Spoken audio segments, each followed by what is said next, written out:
चित्रगुप्त जी, दूत क्यों नहीं आया अभी तक? कितनी देर हो गई इन्हें जाए? महाराज, मैंने उनसे कई बार संपर्क करने का प्रयास किया, परंतु पृथ्वीलोक पर जाने के बाद उनसे मेरा संपर्क नहीं हो पा रहा है। चित्रगुप्त, अपनी तंत्र विद्या लगाओ और जल्दी पता लगाओ ये लोग कहां मर गए।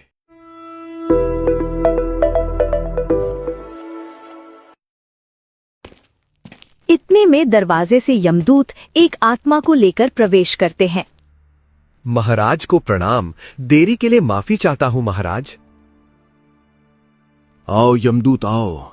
इतना समय कहां लगा दिया तुमने? क्या तुम्हें यमलोक के नियम पता नहीं? हमें एक सांस भी ज्यादा नहीं देनी है किसी को, और तुम 4 घंटे से भी ज्यादा विलंब करवा चुके हो। छोटा मुंह बड़ी बात महाराज, गुस्ताखी माफ हो। महाराज, मैं यमलोक के सभी नियमों से काफी अच्छे से परिचित हूँ, परंतु महाराज, ये जीवात्मा जिसे लेने गया था, मुझे इसे खोजने में देर लग गई। तुमसे एक काम भी ठीक से नहीं होता। चित्रगुप्त जी, क्या तुमने इन्हें बताया नहीं इस जीवात्मा के बारे में? नहीं महाराज, चित्रगुप्त जी ने हमें बराबर जानकारी दी थी, परंतु हमारी छोटी बुद्धि उसे पकड़ नहीं पाई। वो हुआ ये था कि इसी नाम से उसी गांव में एक आदमी और था, बस इसी चक्कर में हमें थोड़ी देर हो गई। हाँ, ठीक है ठीक है, आगे से ध्यान रखना, ऐसी गलती दोबारा नहीं दोहराना। जी महाराज, आगे आपको शिकायत का मौका नहीं मिलेगा। ऐ जीव, क्या नाम है तेरा? जी मैं राहुल, परंतु मुझे समझ नहीं आ रहा मुझे यहां क्यों लाया गया है। ये तो अभी तुझे पता लग जाएगा कि तू यहां किस लिए आया है। चित्रगुप्त जी, इसका हिसाब किताब खोलो और इसे यहां लाने का उद्देश्य बताओ। जो आज्ञा महाराज, अभी बताता हूँ। चित्रगुप्त यमराज का पालन करते हुए राहुल का हिसाब किताब देखने में जुट जाता है। महाराज, यहाँ तो बहुत बड़ा झोल है।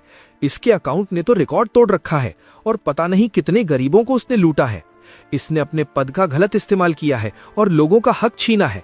हे दुष्ट आत्मा, क्या तुझे ये सब करते तनिक भी डर नहीं लगा? क्या काम करता था तू? जी मैं पटवारी की छोटी सी नौकरी करता हूं, लेकिन मेरा कोई कसूर नहीं है। मैंने किसी के पैसे नहीं खाए और ना ही किसी को लूटा है। दुष्ट प्राणी, तुझे पता है तू कहां खड़ा है? ये धर्मराज का दरबार है। यहाँ सबका हिसाब किताब किया जाता है। यहीं से आत्मा की दिशा निर्धारित की जाती है कि उसे स्वर्ग भेजना है या नर्क। नहीं महाराज, मैं तो अभी अपने परिवार के साथ था। मैं इतनी जल्दी कैसे मर सकता हूँ? और मेरा तो कोई कसूर भी नहीं है। वो तो तुझे अब पता लगेगा कि तूने क्या किया है और क्या नहीं। चित्रगुप्त जी, चलाओ इसके कर्मों की वीडियो और दिखाओ इसे भी, ताकि ये अपनी बात से मुकर ना सके। जी महाराज, मैं अभी इसके कर्मों का चिट्ठा खोलता हूँ। अब चित्रगुप्त धर्मराज के कहने पर अपना ऑनलाइन सिस्टम चालू कर लेता है, और इधर राहुल के पुराने दिन फिर स्क्रीन पर दिखाई देते हैं।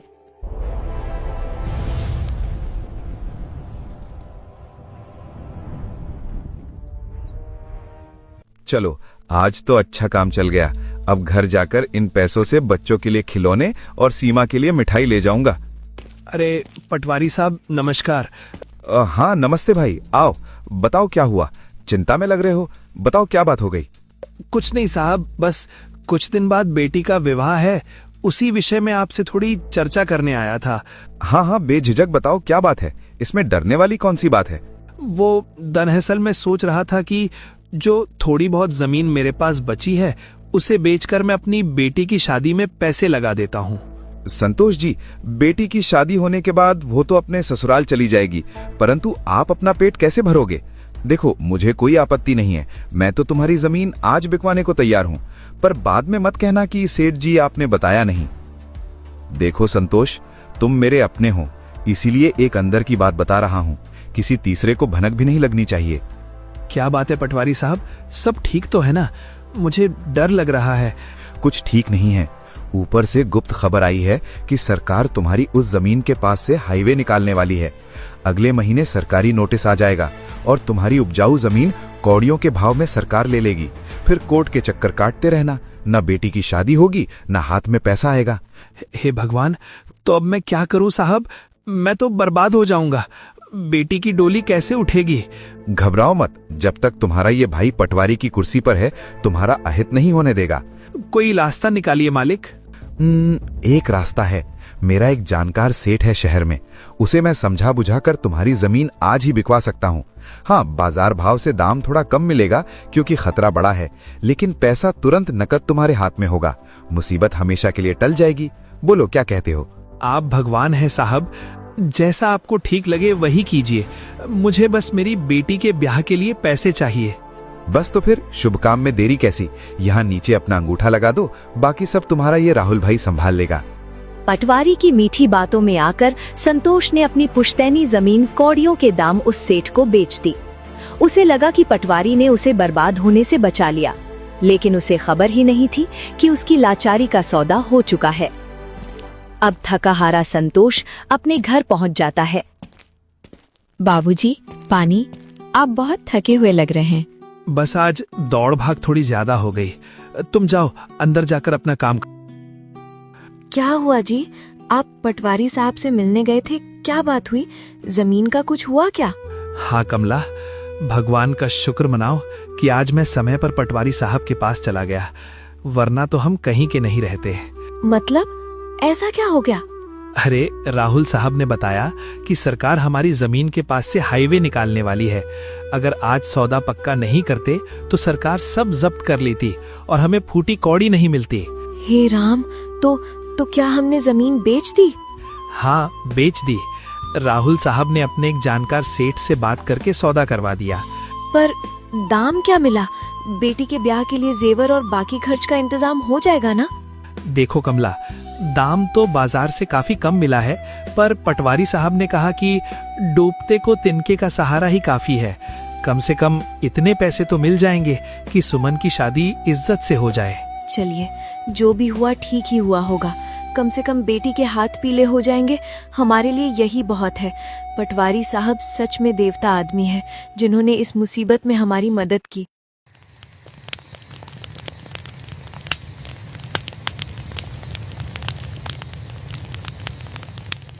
इधर संतोष और उसका परिवार इस धोखे को भगवान की मदद समझकर चैन की नींद सोने की कोशिश कर रहा था, और उधर राहुल अपनी इस सफलता का जश्न मना रहा था। अरे सुनती हो सीमा, देखो मैं क्या लाया हूँ। आज तो समझो लॉटरी लग गई। अरे वाह, आज बड़ा खुश लग रहे हो। और ये सब मिठाई, साड़ियाँ, कोई खास बात है क्या? खास बात ही तो है भाग्यवान, आज वो संतोष की जमीन वाला मामला निपटा दिया। सालों से उस जमीन पर नजर थी मेरी, आज आ ही गई मुट्ठी में। अच्छा, पर वो तो कह रहा था कि बेटी की शादी के लिए बेच रहा है। पूरे पैसे दे दिए ना उसे? अरे पगली, अगर पूरे पैसे दे देता तो मैं पटवारी किस काम का। उसे ऐसा डराया हाईवे के नाम पर कि वो आधी कीमत से भी कम में मान गया। हाईवे? वहाँ हाईवे बनने वाला है क्या? अरे खाक हाईवे, वहाँ तो 6 महीने बाद शहर की नई मार्केट बनने का प्लान पास होने वाला है। जिस जमीन को आज मैंने 2 लाख में हड़पा है, साल भर बाद उसी की कीमत 20 लाख होगी। पर अगर उसे पता चल गया तो? बेचारा गरीब आदमी है, उसकी बद्दुआ नहीं लगेगी? अरे छोड़ो ये सब धर्म कर्म की बातें, बिजनेस में ये सब चलता है और उसे कभी पता नहीं चलेगा, क्योंकि कागजों पर जमीन मैंने अपने नाम पर नहीं, तुम्हारे भाई के नाम पर लिखवाई है। संतोष सोचेगा किसी सेठ ने खरीदी है और मुनाफा सीधा हमारी जेब में। मान गए आपको, सच में आपका दिमाग तो कंप्यूटर से भी तेज चलता है। लाओ अब मिठाई खिलाओ।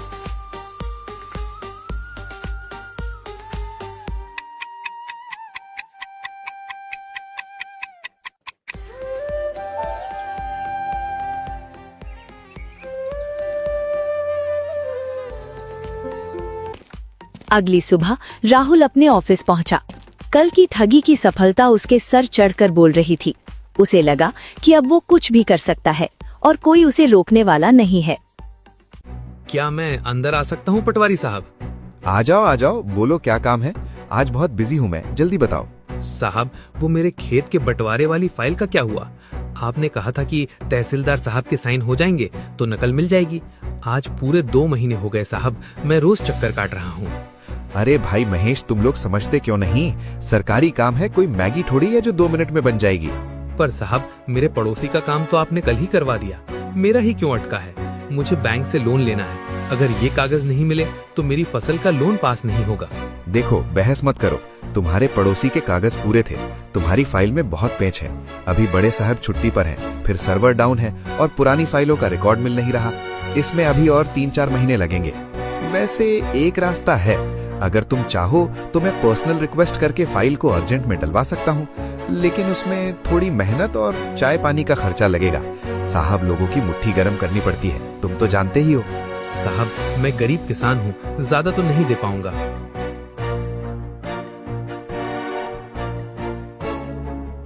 बस इतने में तो चपरासी भी फाइल नहीं उठाएगा। लोन तुम्हें 2 लाख का चाहिए और खर्चा 2000 कर रहे हो। देखो भाई, अगर काम आज शाम तक चाहिए तो वजन थोड़ा और बढ़ाओ, कम से कम 5000 लगेंगे, वरना आराम से आना अगले साल। साहब, ये घर खर्च के लिए रखे थे, बस इतने ही है मेरे पास। अब तो काम हो जाएगा ना? अरे महेश भाई, तुम भी क्या याद रखोगे। लाओ फाइल इधर लाओ। ये लो, हो गया तुम्हारा काम। मैंने कहा था ना, मैं हूं तो सब मुमकिन है। जाओ, अब कोई नहीं रोकेगा तुम्हारा लोन, बेफिक्र होकर जाओ। भगवान आपका भला करे पटवारी साहब, आपने तो मेरी जान बचा ली।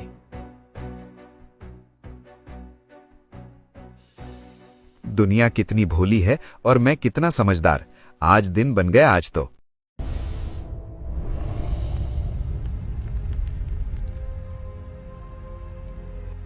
दुष्ट, नीच, पापी। देख रहा है चित्रगुप्त, देख रहा है इसकी नीचता। एक गरीब किसान जो अपने घर के राशन के पैसे दे रहा था, इसने उसे भी नहीं बख्शा। अरे, जिस फाइल पर साइन करना इसका कर्तव्य था, उसका भी इसने सौदा कर लिया। हाँ महाराज, विडंबना देखिए। इसके पीछे दीवार पर सत्यमेव जयते लिखा था और ये वहां बैठकर सत्य का गला घोट रहा था। मगर महाराज, वो तो बस चाय पानी का खर्चा था। गलती हो गई, माफ कर दीजिए। माफी? मूर्ख प्राणी, तू इसे चाय पानी कहता है? चित्रगुप्त, जरा इस अज्ञानी को बताओ कि उस 2000 रुपए की कीमत उस किसान के लिए क्या थी। सुन राहुल, वो 2000 रुपए उस महेश के लिए सिर्फ कागज के टुकड़े नहीं थे, वो उसकी महीने भर की राशन का पैसा था। उसमें अपनी बीमार माँ की दवा रोककर तुझे वो पैसे दिए थे। और बदले में तूने क्या किया? तूने सिर्फ एक दस्तखत किया। जिस काम के लिए तुझे सरकार तनख्वाह देती है, उसी काम का तूने सौदा किया। धिक्कार है तेरी बुद्धि पर। मुझे नहीं पता था उसकी माँ बीमार है। मुझे पता होता तो मैं नहीं लेता, कसम से। झूठ, तुझे सब पता था, लेकिन तेरी आंखों पर लालच की पट्टी बंधी थी। तुझे उस बूढ़ी माँ की खांसी नहीं सुनाई दी, तुझे सिर्फ नोटों की खनक सुनाई दी। तू जानता है राहुल, नर्क में एक विशेष स्थान है उन अधिकारियों के लिए जो अपने कलम की ताकत का इस्तेमाल गरीबों का खून चूसने के लिए करते हैं। वहां की स्याही उबलता हुआ तेजाब होती है। महाराज, आज्ञा दीजिए, क्या इसकी जुबान अभी खींच ले जिसने झूठ बोला, या वो हाथ काट दे जिसने रिश्वत ली? नहीं, दया महाराज, मैं सब वापस लौटा दूंगा। मुझे जाने दो, मैं बदल जाऊंगा। मुझे एक मौका दे दो। समय निकल चुका है राहुल, अब लौटाने का वक्त नहीं, चुकाने का वक्त है। महाराज, अभी तो इसका पाप का घड़ा बस भरने ही वाला है। ये तो केवल शुरुआत थी। इसके लालच ने अंत में इसे कहां पहुंचाया, वो देखना अभी शेष है। दिखाओ चित्रगुप्त, दिखाओ इसका अंत। मैं देखना चाहता हूं कि जब पाप का बोझ हद से ज्यादा बढ़ जाता है तो मनुष्य का विनाश कैसे होता है। यमराज का क्रोध अपनी चरम सीमा पर था।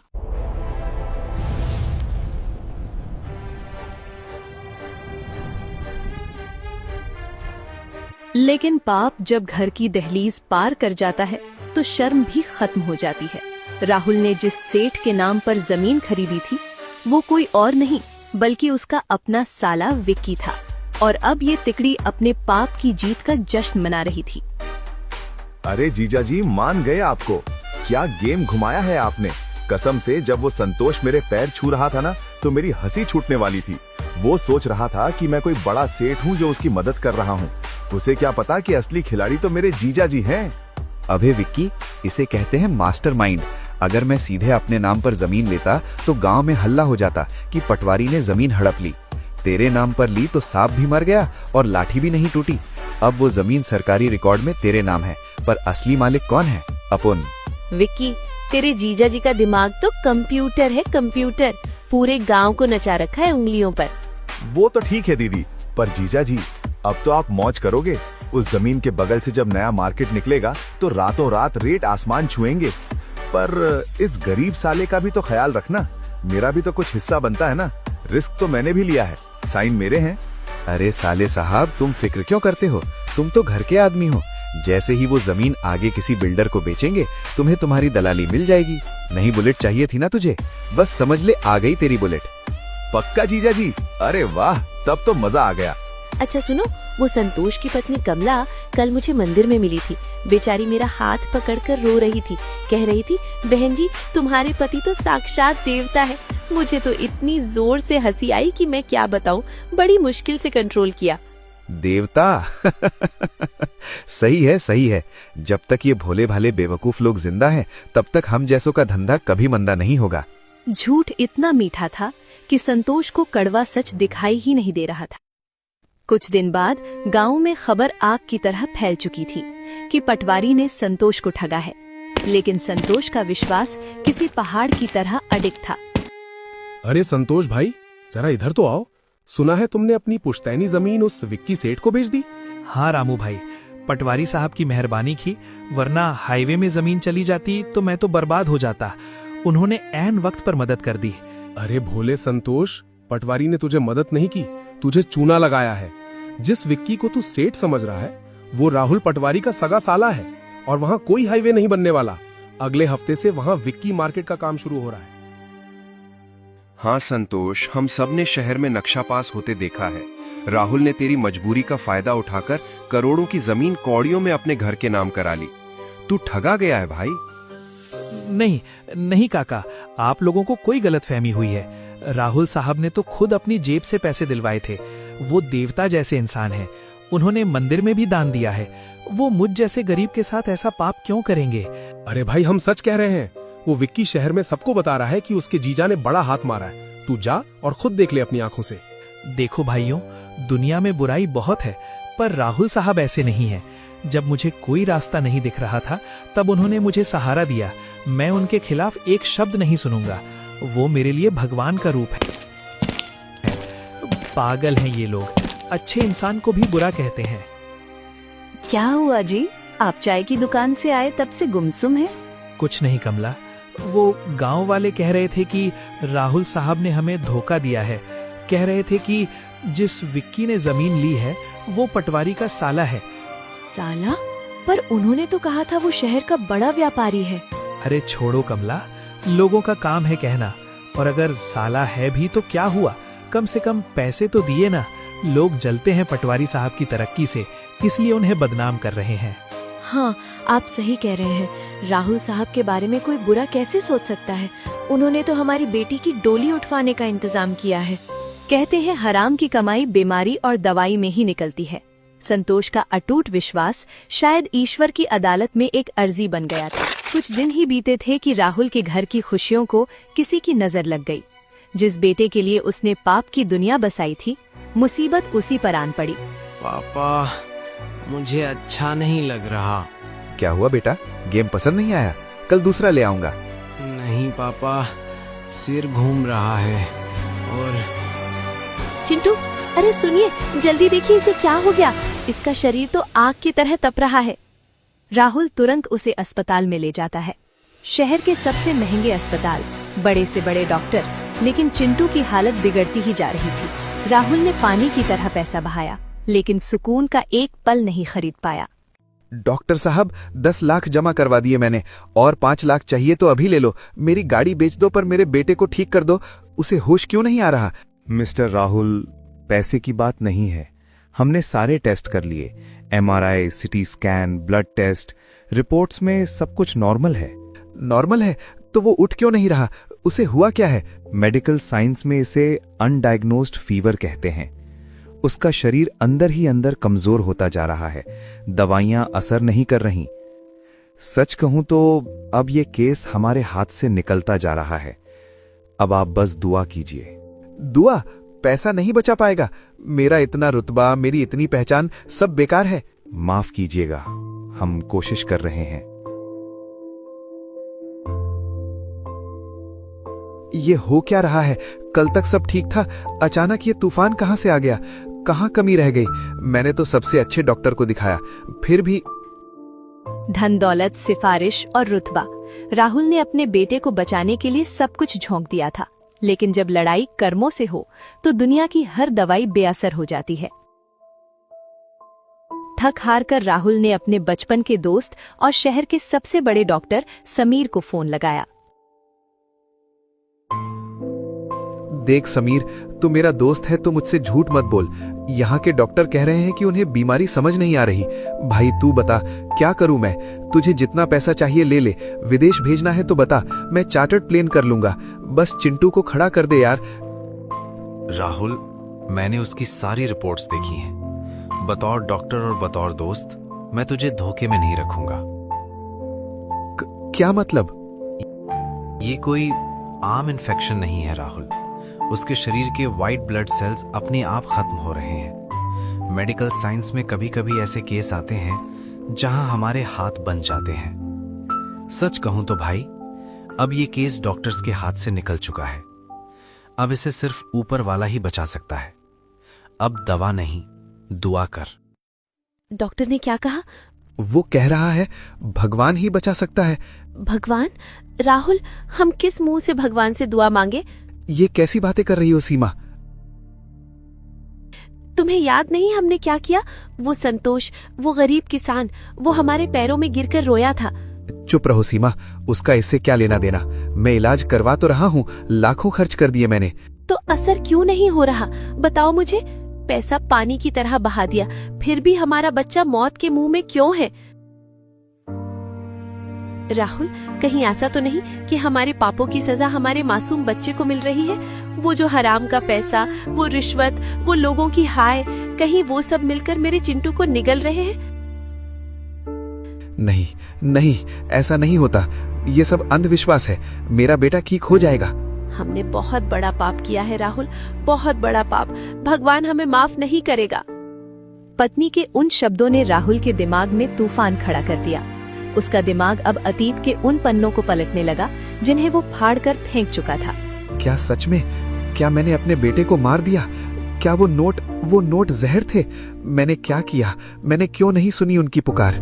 राहुल को अचानक अपनी छाती में भारीपन महसूस होता है, जैसे कोई बहुत बड़ा पत्थर उसके सीने पर रख दिया गया हो।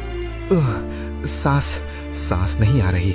चिंता, पछतावा और डर, इन तीनों ने मिलकर राहुल के दिल की धड़कनों पर ऐसा दबाव बनाया कि उसका दिल बोझ सह नहीं पाया।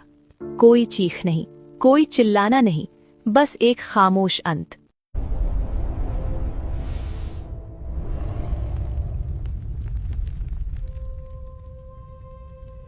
शरीर छूट गया, रिश्ते छूट गए और वो माया मोह भी छूट गया जिसके पीछे राहुल पूरी जिंदगी भागता रहा।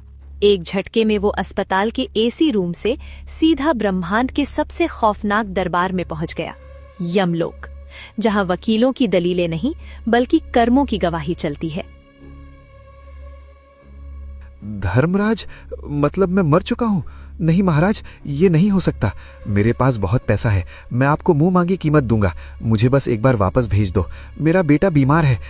पैसा? मूर्ख प्राणी, देख अपनी जेब।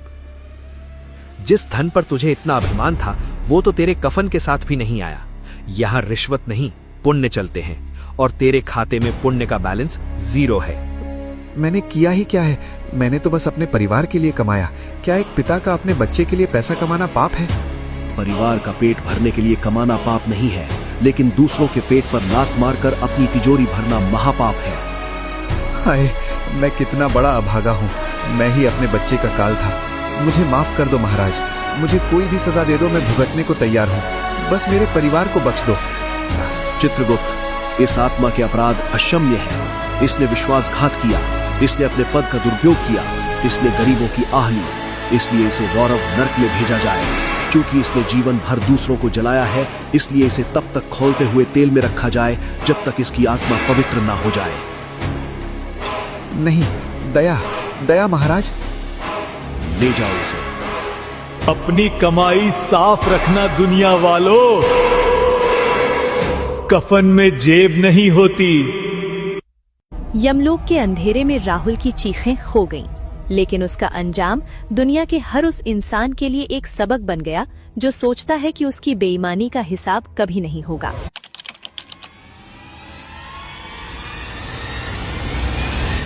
इस कहानी ने हमें सिखाया कि पाप का अंत निश्चित है, लेकिन शास्त्रों के अनुसार इस घोर नर्क और कर्मों की मार से बचने का रास्ता क्या है? आइए जानते हैं तत्व ज्ञान के आधार पर। पुण्यात्माओं, अभी आपने देखा कि कैसे एक प्राणी ने चंद सिक्कों के लिए, थोड़ी सी सुख सुविधा के लिए एक गरीब का गला काटा। उसने सोचा कि वो बहुत चतुर है, उसे कोई देख नहीं रहा। लेकिन कहते हैं, सब जग निर्धना धनवंता नहीं कोय, धनवंता सो जानिए जापे राम नाम धन होए। आज मनुष्य माया को ही सब कुछ मान बैठा है। राहुल ने सोचा कि रिश्वत के पैसों से वो अपने बेटे को बचा लेगा, सुखी हो जाएगा। लेकिन परमात्मा का विधान है, हराम की कमाई और नरक की गहराई। वो पैसा जो उसने गरीब संतोष को धोखा देकर कमाया था, वो उसके किसी काम नहीं आया। जब यमदूत आए तो न उसकी नई गाड़ी साथ गई, न बंगला और न ही वो नोटों की गड्डी। साथ गए तो केवल उसके पाप कर्म। धर्मराज के दरबार में देह नहीं जाएगी, सिर्फ कर्मों का लेखा जोखा आत्मा ही पाएगी।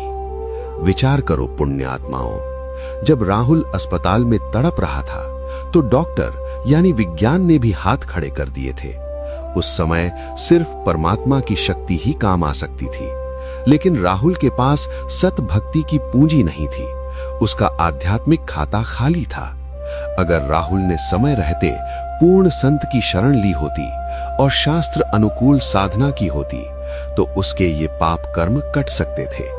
क्योंकि हमारे सदग्रंथ वेद गीता जी गवाही देते हैं कि केवल पूर्ण परमात्मा ही हमारे पाप कर्मों का नाश कर सकते हैं और हमें अकाल मृत्यु से बचा सकते हैं। ये मनुष्य जीवन हमें केवल पेट भरने और माया जोड़ने के लिए नहीं मिला है।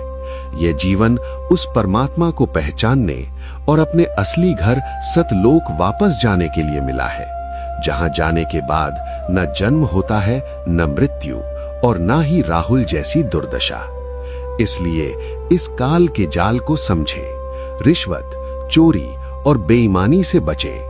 इससे आप क्षण भर का सुख तो पा सकते हैं, लेकिन आगे 84 लाख योनियों का कष्ट और रौरव नरक की आग तैयार खड़ी है। आज ही सावधान हो जाएं, पूर्ण संत की शरण में आएं और नाम दीक्षा लेकर अपना कल्याण करवाएं।